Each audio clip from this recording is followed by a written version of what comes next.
रामजीलाल सुमन जो है जिनके यहाँ अटैक हुआ, उस विषय को आपने सदन में उठाया, क्या हुआ?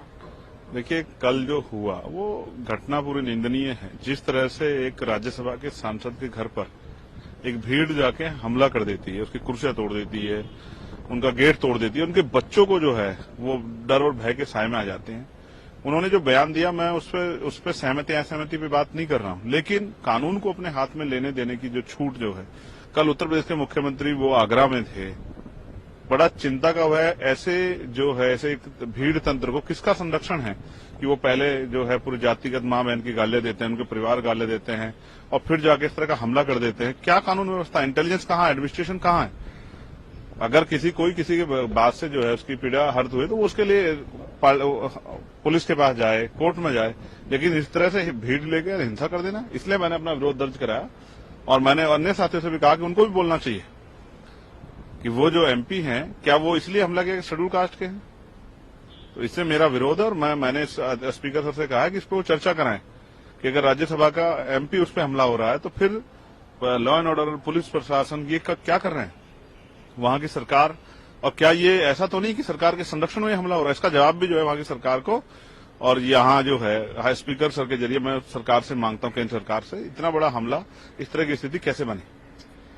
ये जो नमाज पढ़ने को, उस समय नवरात्र भी है, मेरठ का एक ये जो आया है पुलिस ऑफिसर का कि अगर आप पढ़ते हैं रोड पे या छत पे तो शायद आपका पासपोर्ट कैंसिल कर दीजिएगा, इस तरीके की जो खबरें हैं, इस पर क्या? मैंने भी ये खबर सुनी है।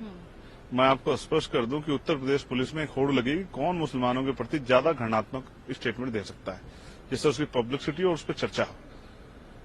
पुलिस कोर्ट नहीं है कि वो किसी का पासपोर्ट रद्द कर देगी या वो किसी का जो है लाइसेंस रद्द कर देगी। अगर कोई अपराध करेगा और वो अपराध जिस श्रेणी का, उसको वो सजा मिलेगी, लेकिन दूसरे की क्या सिर्फ यहाँ मुसलमानों पे हमला किया जाएगा, उनके प्रति घृणात्मक स्टेटमेंट दिए जाएंगे?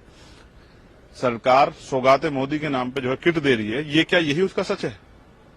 कि आप अगर कह रहे हैं कि आपके अधिकारी कह रहे हैं, क्या ये सरकार का ऑफिशियल स्टेटमेंट है? क्या सरकार ऐसा चाहती है कि अगर कोई नमाज पढ़ेगा, कहीं भी नमाज पढ़ेगा, अगर वो सड़क पे पढ़ लेगा या वो छत पे पढ़ लेगा तो हम उसका पासपोर्ट रद्द कर देंगे? सरकार क्या माहौल बनाना चाहती है?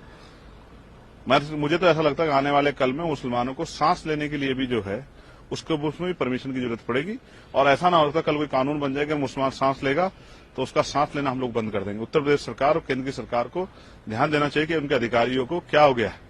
उनके अधिकारी जो है अधिकारी कम नेता बनने के चक्कर में याद लगे, इसका खामियाजा जो है आम जनमानस को भुगतना पड़ रहा है, और उनमें भी मुसलमानों को, कमजोर वर्गों को ज्यादा भुगतना पड़ रहा है।